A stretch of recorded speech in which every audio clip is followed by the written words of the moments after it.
So once again, good afternoon, my dear brothers and sisters. I've mentioned many times already that I work in Hong Kong as a missionary.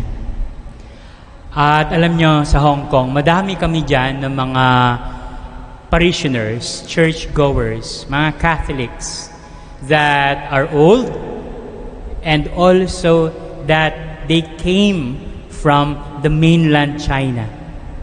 That during the revolution, many of them went to the southern part of China, the Guangdong area, the Macau area, the Hong Kong area, especially the Catholics, because they found refuge not only because of their life, for their lives, but also for their faith.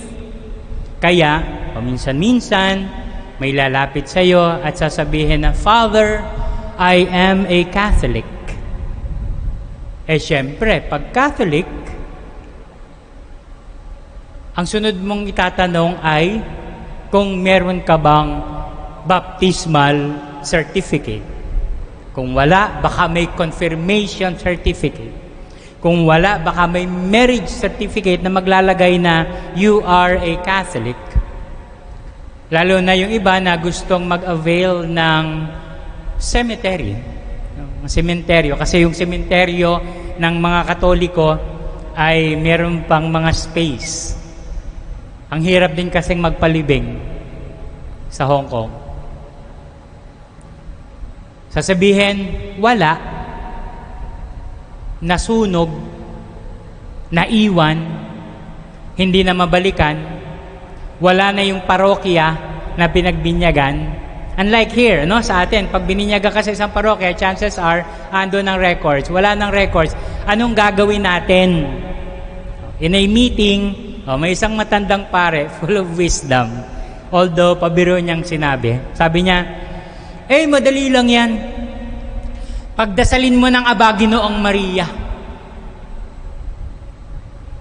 Ask that person to pray, Hail Mary, full of grace. The Lord is with you. Man fok malay nei chong mon sing chong chuyo nei tong joy. Hail Mary, full of grace. The Lord is with you. Ganon ang tiwala ng marami sa atin na nasa puso na natin. Of course, kaakibat ng panalangin ay ang ating pagbibigay halaga kay Mother Mary. And today, now we give or we remember her, we celebrate this solemnity of the Immaculate Conception. Remembering the day that Anna, the mother of Mary, conceived her in her womb. Si Anna po ang nagbubuntes. Yung nanay. Ang Immaculate Conception, ang pinagbubuntes ay si Mary. Hindi si Jesus, ha? Si Jesus kailan ipinagbuntes? Anong okasyon? Annunciation. March 25 to December 25, 9 months. December 8 to September 8, birthday ni Mary, 9 months. At if-fast forward tayo, sino ba ito? That immaculately conceived, walang bahid ng kasalanan, si Mary.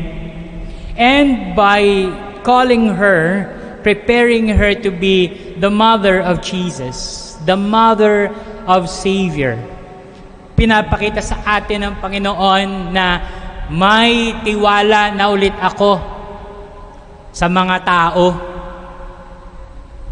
Nagtitiwala na ako ulit sa aking nilikha na mga pasaway, na mga suwail, na yan. Yung sa ating account of creation, sumuway na agad sa kagustuhan ng Panginoon. God called Mary. Not only that, of course, God prepared her to become immaculate, to become clean, to become worthy of receiving the Holy Spirit in her womb. The Word made flesh because of our Lord Jesus Christ. And people will say, why her? Ito yung pinakamalaking plano ng Diyos. If I will do something big, abay, ang kukunin ko siguro ay yung mas makilala ang pangalan. In the context of choosing, ang pipiliin ko ay yung pinakamagaling. Ang pipiliin ko ay yung marami ng alam. I will get the best that will help me to achieve what I want to achieve. It is very frustrating if you get people who thought that you might deliver, and yet these people will leave you frustrated. And God chose Mary. Here is the best. At anong ginawa ng Diyos sa best na ito? Una, this best, Mary, is full of grace. Hindi maarok ng isip kung ano ang kapunuang ito. God did not leave anything na wala si Mary. Lahat ng pwede nating tanggapin as grace, God gave it to Mary. Fullness, kapunuan. And by telling that in the presence of the angels, mga papa, tulala na lang tayo. Bakit nga ba hindi ko pinapansin itong babaeng ito? She is full of grace. Not from our mouth, but from the mouth of an angel sent by God. Ito ang sasabihin mo, Gabriel, pag nakita mo si Maria, you acknowledge the fullness of grace in her. And by doing so, Gabriel is telling us that look, the plan of God to make this lowly servant, this woman, be the mother of Jesus. Ano nga kaya kung tayo ay full of grace? Kaya lang, hindi eh. Most of the time, we are lacking of grace. And most of the time, yung ibinigay sa ating grace ng Panginoon ay atin pang binabaliwala. This best, sabi ko nga, is human. Very much human. But through her, God is telling us, eto, kung paanong maging tao. If we're looking for a model of how to become a human being, let us go to Mary. Flesh and blood. And, eto, not spared of fear. Diba? When the angel greeted her, may takot. Not doubt, but fear. Yung pagkatao niya, na ang tao ay natatakot. Diba? Nasasabihin natin, si Mary parang superwoman. Hindi ganun ang idea. But the idea is full of grace, but at the same time, He is human. Like us. Kaya nga, kung merong representation siya, yung representation nating lahat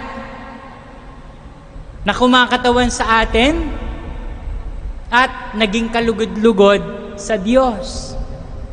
Tayo nga malimit, proud tayo doon sa mga wala naman talagang kinalaman sa buhay natin o sa pananampalataya.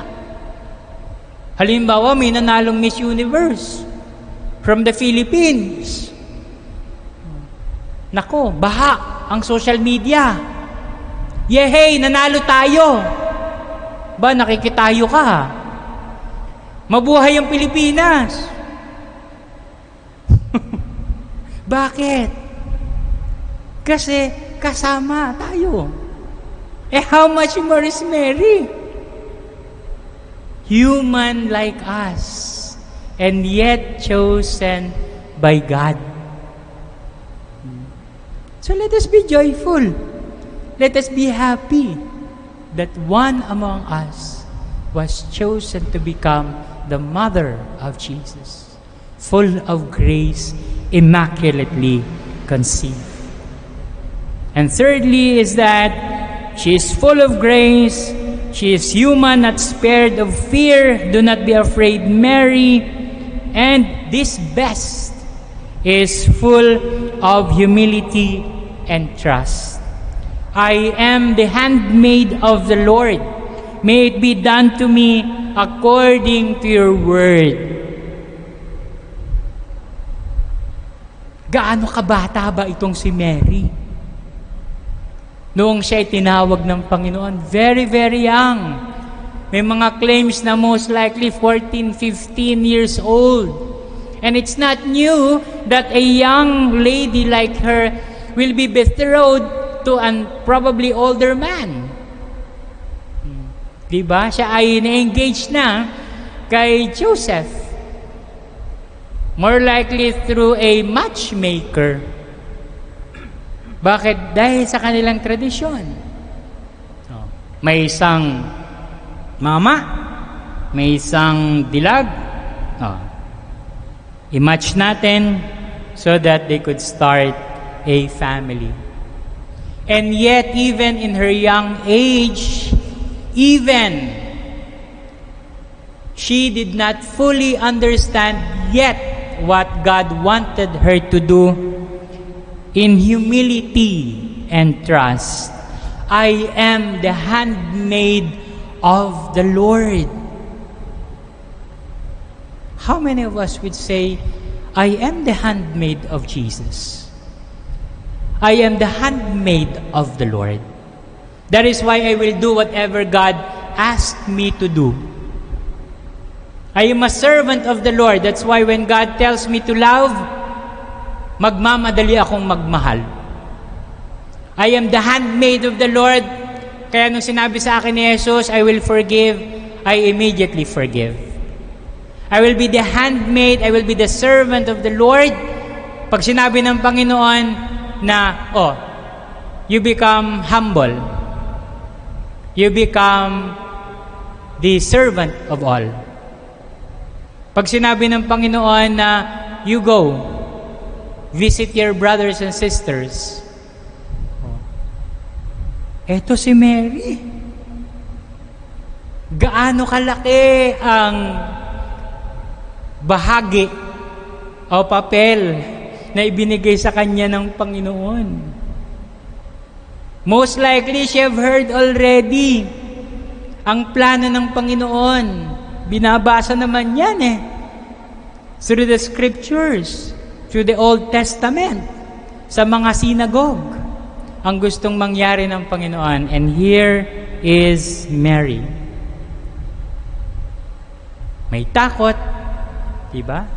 May pangamba, pinalalahanan ng anghel, do not be afraid, Mary. And then she said her yes, may it be done to me according to your word. Kaya pag may nagtanong sa inyo, bakit nyo pinapahalagan si Mary? Pag may nagtanong siya, bakit inaalala nyo si Mary? Bakit pinagdiriwang natin itong kapistahan ng Immaculate Conception? Bakit? Kahit siguro natutulog tayo, kaya nating dasalin ang Hail Mary, full of grace, the Lord is with you. Ang isagot nyo, kulang pa nga yan. Kulang pa. Para sa isang taong binigyan ng biyaya ng Panginoon. Para sa taong kumakatawan sa ating lahat. Para sa taong sumagot ng oo sa Panginoon. But of course, most importantly, ay para sa taong laging nag-aakay sa atin. Patungo sa ating Panginoong Hesukristo. Mary will always lead us not to herself, but to her Son, Jesus Christ. Hindi sapat in the way we thank her, but of course, ito na ang kaya natin. No? And so with this, thank you, Mama Mary, immaculately conceived, the Mother of God, who offered her life so that the salvation will be brought to us, so that we will be led to Jesus, our Savior, the one who will give us the life that God has promised, the life that is everlasting. Hail Mary, full of grace, the Lord is with you. Blessed are you among women, and blessed is the fruit of your womb, Jesus. Holy Mary, Mother of God, pray for us sinners, now and at the hour of our death. Amen. We now profess our faith by praying, I believe in one